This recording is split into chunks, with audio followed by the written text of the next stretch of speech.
Good morning. My watch says exactly 10:40, so I'm starting, you're on my time now. Thanks for coming this morning. This presentation was originally an hour, so I'm going to power through some stuff that's in your notes. What I'm going to be doing is talking about an extraordinary thing that happened in the life of our firm and in my life, and that was the explosion at the Macondo well in the Gulf of Mexico. And of course it was all over the news, all over the world. Everyone got excited. And you can see, here is the approximate location. And this right here is New Orleans. And so you can see the people in New Orleans got very excited. Here's Gulfport, Mississippi, Mobile, Alabama, Pensacola, Florida. It was pretty close, and you get a sense of the scale of it. It was quite large. So this is, people were very, very excited about this. And this is what it looked like. It looks like fudge, all right? Very thick kind of material floating on the water. Not something you want in the water. June 13th, I get a phone call from a former client. He said, Mark, I'm in charge of the critical suppliers for the spill cleanup, and I need you to have a team in our office in Houston on Monday. Well, this call came at 6 o'clock on Friday night. I was very busy on the weekend assembling a team and pulling people together to help. Essentially, what we were trying to do was work on the suppliers. Now, there were two parts to our engagement. Part one was, how do we make sure that enough equipment can flow to the spill response team? So boom, skimmers, that kind of stuff. And the second part was, the well is capped. We have 14,000 vessels. How do we get them all cleaned up and get them off the payroll? So I'm going to talk briefly, I'm going to talk about both parts. I think the most significant learning comes in the second part, but this is an example of how you can do something very quickly when you absolutely have to do something right now. So phase one, we don't have enough. BP had cornered the market. They bought everything all over the world. They cornered the world market on those Tyvek suits. They cornered the market on skimmers. They cornered the market on basically everything that they had. They bought everything. They opened their checkbook, and the money did flow. Now, the products that we were mostly concerned with were three kinds at the beginning. One is the absorbent boom, and it's just kind of a tube filled with material that would absorb the oil. And it's a specialized material. It had to be hydrophilic, meaning it would not absorb the water, but it would absorb the oil. So it could sit in the water, and not get bogged down. So it's a very specialized kind of a thing. And we also had different kinds of things. I've seen every presenter struggle with this, and now I know why. So we had this other kind as well. And this is just kind of an example. So you can see kind of what the equipment was. And then we had this kind of a boom, which is a swimming pool noodle with polypropylene with a chain on the bottom. They made a lot of it. And they also had the other kind that was more fireproof, what they called fire boom. So it would, what this did is essentially contain the water, contain the oil, because oil floats on the water. So they were only about this deep, because we just needed to contain it, because it wouldn't go in the water. And it would look like this in the sea. And so you can see here they had two vessels, one vessel pulling one end and one vessel collecting it. So what they would do, this vessel would pull the boom, and then this vessel would collect the oil, and then they'd take it offshore or onshore, pump it out of the vessel, send the vessel back out again. So this was one very crude way of corralling the oil. And here was the thing, that BP actually wanted that oil. I mean, it was still worth $100 a barrel or whatever it was. So, it wasn't like they wanted to throw it away. But, you saw the size of the slick. There's only so much that you can do when you have something this big. And then there were the other high-tech absorbent stuff that we did that was polypropylene. I don't want to get too far. And then we had these things called skimmers. Now, what skimmers do is they're boats, and they go along the water, and you drive the boat into the oil spill, and it pulls the oil directly out of the water, and then it puts it into a tank inside of the vessel. It then goes up back on shore. So these are small ones. This is Ed Kinzer, who was instrumental in this project, and many of you know him. These are small ones. They also made big ones. I don't think that, let's see if I've got a big, yep, so we got some big ones. Here's a larger size one. This is one kind of vessel. And then they had these storage bladders. We tried those storage bladders. They did not work. They got filled up with water, and then they sank, and there was a big mess. So our mission was how do we increase capacity 3 to 5 times in a very short period of time? Because at the time we were working, we didn't know how soon would the oil stop, right? So it was like, okay, well, what if it continues to do? So the objective of our customer was do not cause the supply chain to dry up. And so they identified several critical suppliers. And what we did is we went to them, all right, so there's Super Pinnacle guy.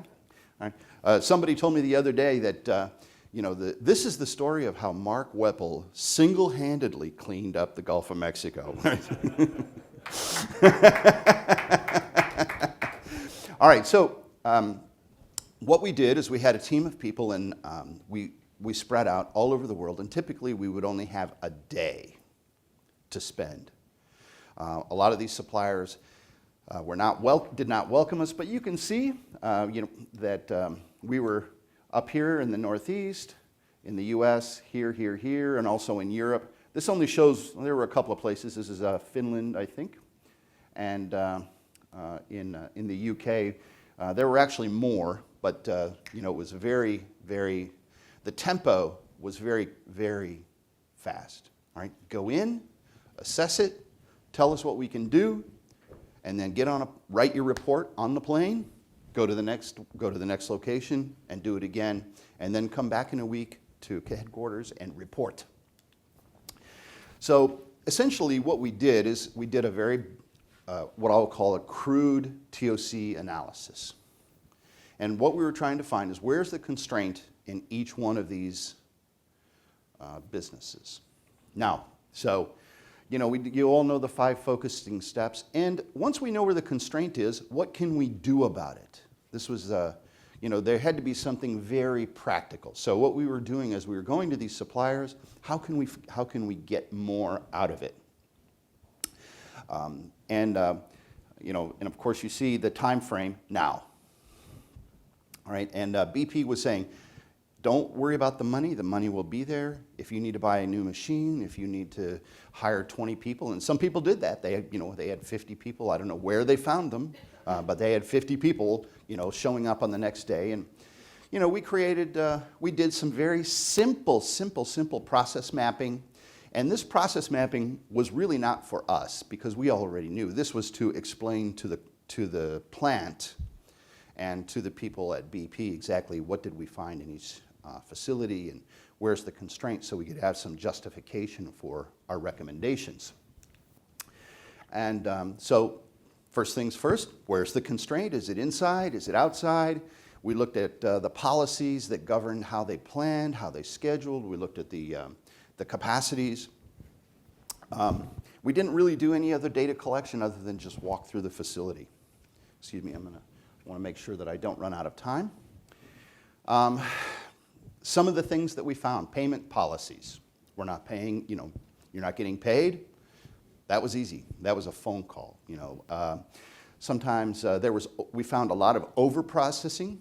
BP's requirements were very short terms. People were building Cadillacs, and we really needed them to build Chevrolets. We found this in many places. There was some offloading. So Quijack, this is an example. This is a skimmer. Quijack is they produce aluminum boats primarily for the U.S. Navy, fast boats. And Trinity Yachts, they do mega yachts for, Saudis and sultans and, $100 million boats. And essentially they had offloaded or given some of their work away. So it was kind of like the war effort. It was, where plants are converted from one thing to another.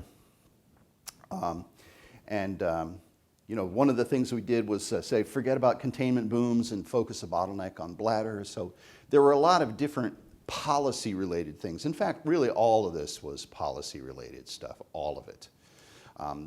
There were a couple of instances where we said, well, here's the constraint right here. It's sitting idle. Why is it sitting idle? Well, we're waiting for this. And there was that kind of subordination strategies that we found as well. And so you can see, this is, you can't see this very well. This is an example of the sorbent boom, and it was every bit as messy as that. There wasn't, it wasn't high-tech kind of stuff. Now, we did visit some plants in Mexico that were more of a high-tech carpet manufacturers, right? We could make pads, for absorbent pads, that kind of stuff. And so this is an example. I don't want to get too deep into this because I think that you all understand how to apply lean tools and find the constraint. But what was interesting is how quickly we could find something and get it done when we had to. So this is just the summary of what we were able to do in a day. All right? Simple process. Where's the constraint? What do we need to do to break the constraint? What are the policies? Basically walking through the 5 steps and having some understanding of some lean principles, some lean tools as well. So these were real quick. Then part 2 came. All right, so they capped the well. We don't need any more boom. And of course, now it's like, what do we do with the boom that we have? But they capped the well, contained the spill. Now they've got 14,000 vessels, the largest maritime fleet ever assembled in history. And their daily spend just on vessels was over $30 million a day for the captains, just to rent these things. And the Coast Guard saying, well, you can't put them back in the Gulf. They're oily. So, BP ended up in the shipping business, and of course they didn't want to be in the shipping business. So the challenge was, how do we get rid of these things? How do we clean them up? There's no facility, no process, nothing. So the mission was get them off the payroll. That was the thing that we wanted to do, and it took us So what we did, we at Pinnacle, is we built the process, we visualized the process, we measured progress, we figured out how are we going to manage the process. There was a lot of supplier integration going on because we had one customer that owned the dock, one customer that had the people, one person that managed the safety. We had like 4 or 5, then we had the food contractors on site, because essentially what we did is we built up these, what we did is we built up giant boat washing stations, all right? 20 sites all through the Gulf of Mexico. Now, a boat washing station was a really sophisticated kind of thing, all right? It was a concrete slab with I forget what you call them, the piles, all right, that they could tie the boat up to, and a vacant lot. That was the requirement. And we'd bring in gravel, build a kind of a platform, portable office buildings, tents, and then the contractors would come in, and then we had the pressure washers, and so the boats were cleaned up. It was pretty sophisticated. I'll show you a quick video. I think I have time to do that. But essentially, one of the guys, the guy that was in charge of this, said, we built a Fortune 500 company in 30 days. We went from 0 to 3,000 people in 30 days. So this is just a sense of the tempo, all right? People were working 16-hour days every single day. We had people at Pinnacle Strategies. They left. We didn't see them for 6 months. And they were working in all these glamorous locations like, let's see, Fushan, which is like, it's the very, very, very, very, very, very tip of Louisiana. Now, Ed Kinser, he was in Tampa for a while, and we had to pull him out, and he cried. He liked Tampa a lot. Anyway, so that was the idea, right? So if you think about so this is the scope of the problem, right? How do we clean up all of these vessels? How do we organize it? And then the big challenge is how do we manage it? How do we measure progress? And there were really two levels of support that were required. One was at the command center where where the admiral lived, and the senior BP management and the Coast Guard people and all those people. They all lived at the command center, and there were actually two. This one in Mobile, Alabama, and then they later moved it to New Orleans. And then we had support at all the sites. So from our perspective, we had to organize the work at the site, and we had to organize the management, the structure of that work. Now, we did not establish, who was responsible for what. BP did all of that. But what we did is we said, here's the process. Here's how to get them off. And we did some work in the IT stuff. So, because the thing is that it was one thing to get them cleaned up. It was another thing to get them off hire, right? So we had to give them a check and get them to sign off and get the Coast Guard to sign off. So the process was, part of it is how do we clean the boats, and then how do we manage all of this admin stuff and the contractual issues, and how do we track all of that stuff? 14,000 vessels, and they ranged in size, from, the 40-foot shrimp boat to the, 200-foot big gulp. Now, so this is an example of what the decon effort looked like. This is the boom, all right? All that boom that we got, well, it's all looks like this. And so you can see that it's a pretty high-tech operation. They laid it out on a plastic sheet, and they went with the pressure washers, and they had the Tyvek suits so they didn't get contaminated, and then they cleaned it up. This was the first part. So now these booms, this is mostly biological growth, but they still couldn't be returned. And one of the things that we did was we have all this boom. Let's create a boom washing machine. So a couple of our guys got together and they grabbed an engineer and they said, well, let's put this thing together. And so here it is. We thought about it on Friday, and they built it by Monday, and it was running on Tuesday. So that was the kind of, when we said, we need to do this, and they said, okay, great, make that happen, and it did. So talk about resistance to change. There was zero resistance to change. Does it go faster? Yes, okay. And I think, this is one of the lessons, and I'll try and get to the lessons here in a minute, but one of the critical lessons in the project was to always have that metric in front of everyone in the organization so they can do decision evaluation, right? Should we do this? Well, I don't know. Does it cause it to go faster? Yes, then do it. No? Well, why are you here? Get out of my office. And of course, there were no offices, but you understand what I'm saying, right? So here's a ship decon, and you can see this is a dry dock, all right? So this was for the big boats. They would bring it in, lift the boat up. They would build blocks, drive the ship over the blocks, drain the water out. The ship would sit on the block, and that would be one method and then they'd be spraying it. And then the other method was tie it up to the side, and you can see the boom, the containment boom around the ship. And there's two pictures right here. I think in your handouts you can see it. Now, let's see if I can make this work. It's not clear to me how they set this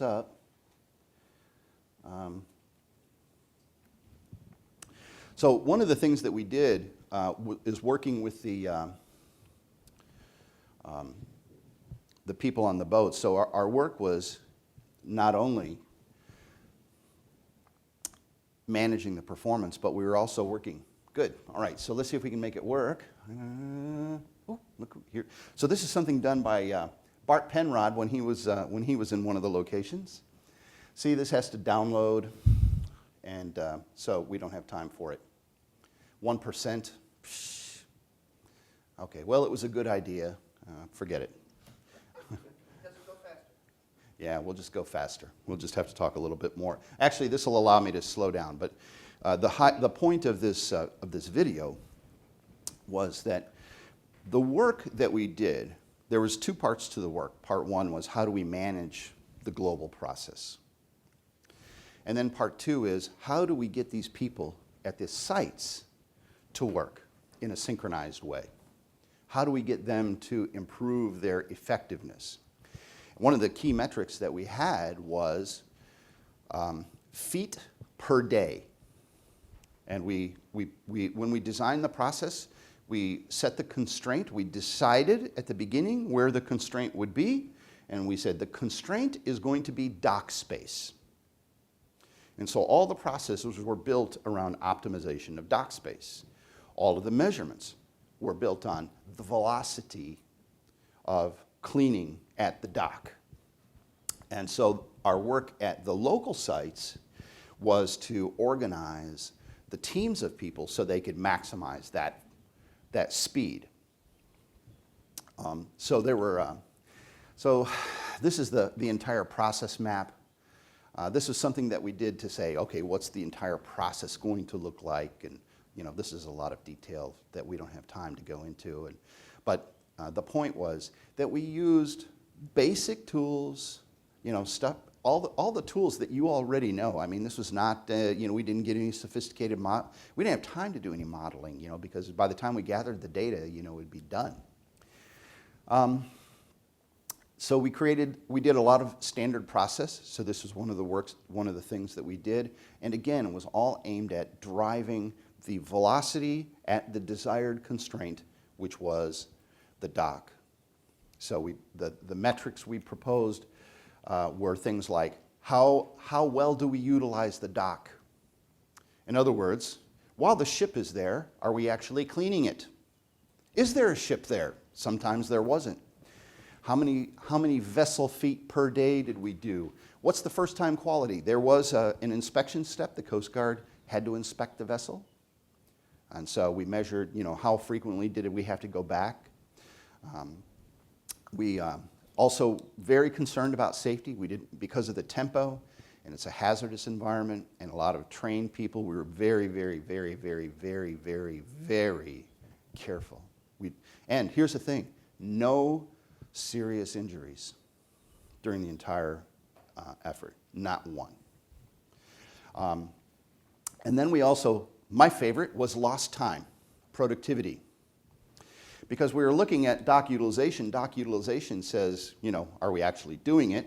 This tells us how fast are we going, and this tells us why aren't we doing it better. I'll tell you, these were the center of the effort on the operational side. There was another side that dealt with the financial aspects of it that they had another consulting firm doing that. But we produced these weekly KPIs. And so the different colors represent the different sites. So this is, and then of course you can see 100% first time quality. We want dock utilization. This is in the throughput ratio of the total system. And then we had recordable incidents, and you can see the yellow one here. We had 0.3 recordable incidents, most of them at Pascagoula. All right, so you say that 3 times really fast. All right. So these were the, It's the number of incidents divided by the population. So, so this was, what we were looking for was, are we getting better? Right? So we created this trend analysis, and we had our lost time. 23%. So this gave management the attention. Yes, go ahead. Oh, here, let me give you that. How do you measure the lost time? The question was, how do you measure lost time? Good question. We stood out on the deck and watched.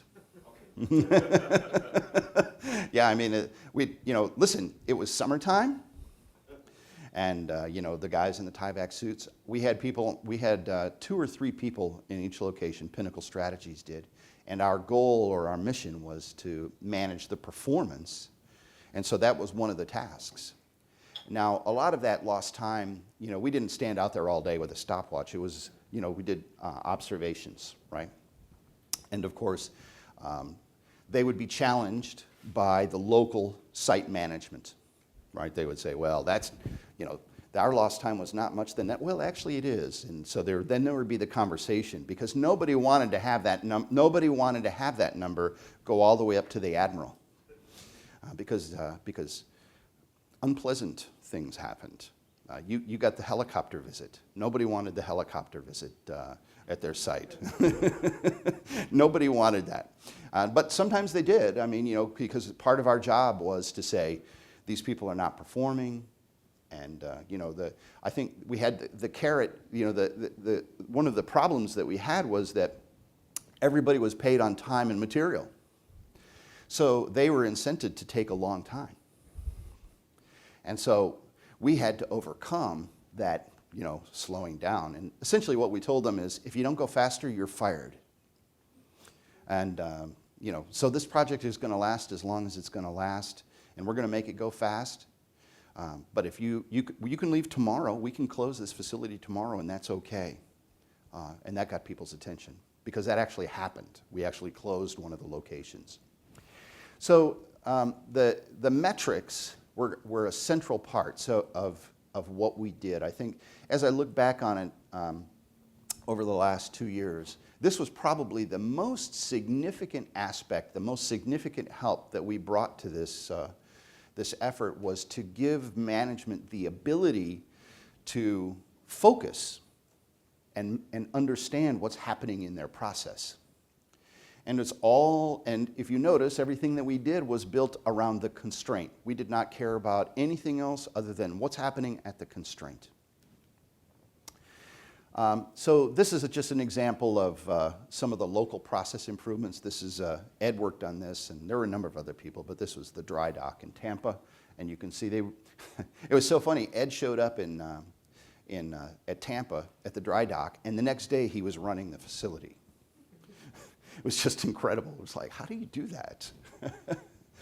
But so we did, just like when we were doing going after the producers, this was an existing facility already, big ships, and we were attacking the process aggressively. Now, I want to park, just since I have about 10 minutes. I want to park on how much time do I have? I have 3 minutes. Yeah. Okay, then I can't park here at all.